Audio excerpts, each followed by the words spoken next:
Happy Thanksgiving, guys. I wanted to make a quick video on some of the watches that I'm really thankful for during this Thanksgiving season, because I was actually inspired for this video because I will be traveling this season, and as I was choosing a couple of different watches to take with me, I realized it was not an easy decision.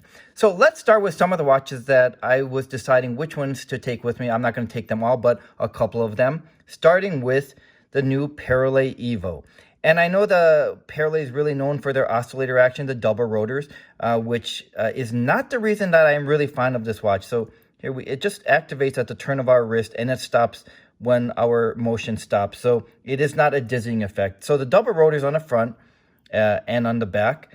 But what really is a star for me with the watch is the finishing. I mean, this is a first-rate finishing on the Evo, and I don't mean the type of finishing that punches above its weight class.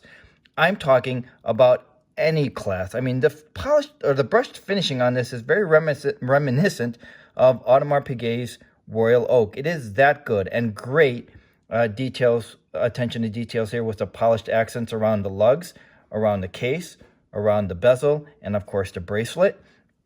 So, you know, again, I don't want to brush past what Parallel is really known for, which is their oscillator action. But again, that's not my biggest reason for it. But I do like this color combination a lot of the blue and black. I just think everything about this Parallel exudes class. It's just really well done with lots of attention to detail. See the side profile here? It has the design of the turbine on both sides of the case, of course. And that turbine design continues onto the crown. And on the back of the watch around the movement, just a lot of details to this watch. And I really like the integrated steel bracelet with the polished and brushed finishing there. Well done. And there's their movement. And it is an in-house movement by Soprod. And it does get the benefit of in-house because Soprod and Parallel is part of the same family. So you can see why this watch accompanies me to a lot of different social events and different social parties. And the retail price on the new Evo is approximately $4,600. The next watch that I really enjoy is Norkane's new Freedom 60 automatic chronograph. This is a newer brand, but I think it is one that we should definitely keep our eyes out for. It is just really well done.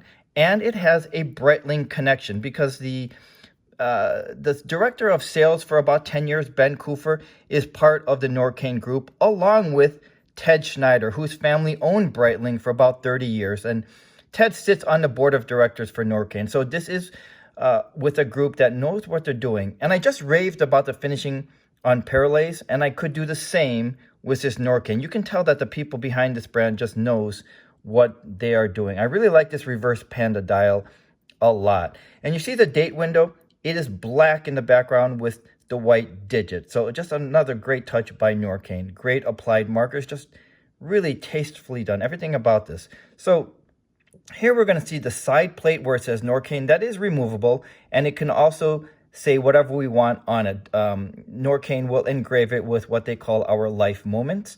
I wasn't sure what I wanted to have set on there, so I just left it with Norkane. I don't mind the side plate at all. In fact, I like it a lot. I think it adds a lot of aesthetics to this case.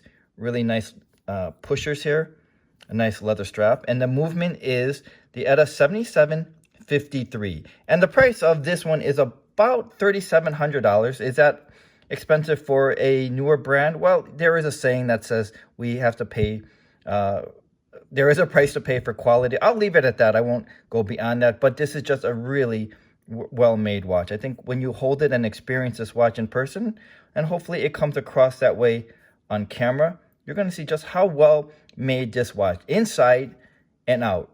Very well finished. Again, it's by a team of people who knows what they're doing with the Breitling connection.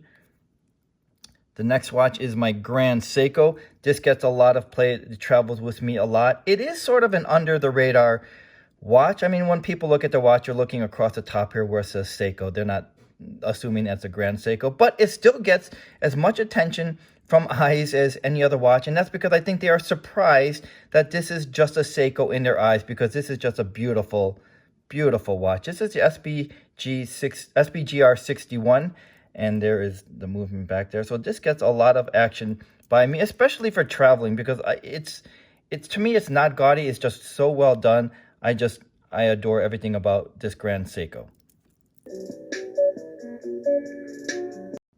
Another watch is my Rolex 116200. The reason I like this watch a lot is because purely of sentimental reasons, and of course it is well made. But this is a watch that was given to me by my dad. So this is a watch that will always get to the top of the list and always get a lot of wear time for those sentimental reasons. It is it's just a solid watch that I've had no issues with. This is a watch that I will not say disappoint, even though it was given to me by my dad. It lives up to the Rolex reputation, which is really well-made watches. Another watch that accompanies me a lot is the Vertex MP45. And Don Cochrane, the owner of this watch, who is a great-great-grandson of the original owner of Vertex, and Vertex was owned or was part of the Dirty Dozen watches, was at Microlux Chicago. And, I got to know Don quite a bit via FaceTime, email communications, texts, and in person. Is that a reason why I like to watch? Not necessarily, but it is a great added value when we get to spend some time with the brand owners. And Don is just a really great dude. This is the MP45, but I know he also has a brand new MP45S. But this is the watch that I own. It uses the new Sellita 500 automatic movement.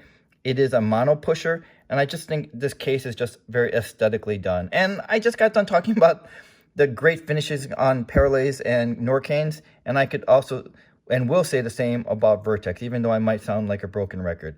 This is just a very appeasing and just very pleasant watch, very comfortable to wear, and hopefully you guys will see that why this Vertex is such a winner and why it goes with me everywhere. Another watch is Seal's Model C. And by the way, this Vertex is priced approximately $3,700. To me, it is worth every penny. The Model C is much more affordable, priced at about $650. It is just a very unique looking case, one that I find I wear a lot with flannel shirts, Oxford shirts, and t-shirts with jeans. It is just a very different looking watch to me. I enjoy wearing this Seal's watch a lot. And perhaps the granddaddy is Swiss Mechanica's SM8 Chronograph. This, for obvious reasons, I think this is just a gorgeous watch. It is a beefy watch. It is a beautiful watch, a bold watch. It is also a GMT. It has a dual time zone, so it makes sense for this watch to accompany me during my travels. Just well done, and look at that gorgeous movement. It is a custom So Proud movement. And the first thing that's going to be obvious is this crown guard, right? It is just a very striking crown guard, and it works by sliding it up and down to access the pushers. It is a patented crown guard. It's just a very cool looking watch. Genuine alligator strap.